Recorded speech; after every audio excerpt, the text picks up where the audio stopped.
What advice would you give someone who are matched with the same numbers you are? Like, so there may be people here watching who are a 6 and a 3. What would you share with them? I would say, remember that the 6 takes time to process, and so don't push them or rush them. Give grace and time for the conversations that need to happen. And remember too, that 6s think in questions, and so they're going to ask a lot of questions, and you're not in question.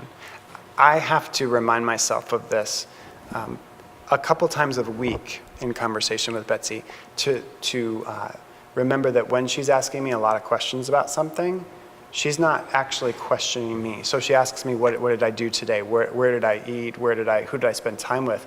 She's not trying to dig up something and find something about me. Did I do something wrong today?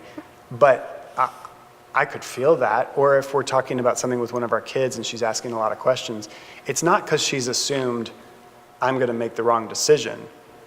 But my mind wants to go there because it's all about success and failure for me. So I'm thinking, she's asking me all these questions. Am I failing? Does she already think I've done this wrong? She's not. She's just asking questions to know. I want to ask about that because, so if your wounded message is, I'm not safe, you would interpret that as, I'm not making her safe, or what can I do to be safe, help her be safe. But did you think it was him, or it was just a state you were in, or did you think that he was doing something wrong that made you unsafe?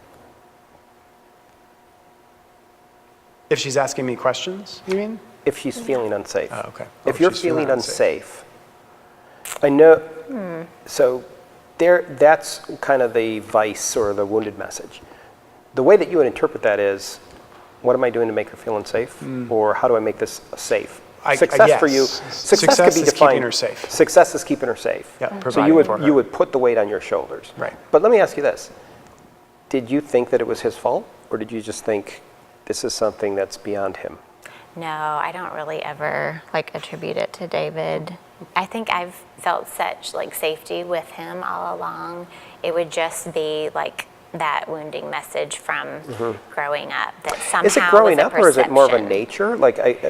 Where's nature? If you live in you said you had a very safe home, your parents, you had safety. Do you think that maybe we're born with the vice, or do you think we are not born with a vice and we develop it, learn it in our childhood? Well, the Enneagram wisdom most will say is you're born with your type, but then you are nurtured to really experience your wounded message, either by reality or, remember, perceived reality.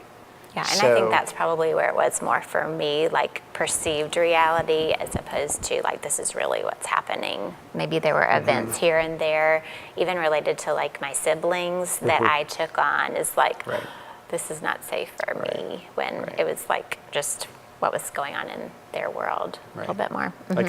My messages were reaction to family situation. I don't ever really see them as being from my parents, but I see the environment in which I grew up in my family system, and I see what I did to myself to reinforce I need to be successful type of thing. Got it. So, yeah, in that way. So nurture ends up just really reinforcing that wounded message in that way. So. But yeah, so going back to the other piece, her questioning me, just this week we had this happen where she was asking me questions and I stopped her and I said, I need to stop and tell you something. Right now, I am feeling like a complete failure in this situation. I don't think you actually think I'm a failure, but I need to tell you, because you keep asking me questions about this, I think I failed. And I'm starting to shut down and I'm wanting to react to you. And I'm having to tell myself that you don't think I've failed. And it was really helpful because it kept us from, honestly, a conflict that was going to become me apologizing for my reaction, because my reaction was going to be all out of my own sense of failure, not because of anything she actually did. But I spoke up. But you were handling it in a very healthy way.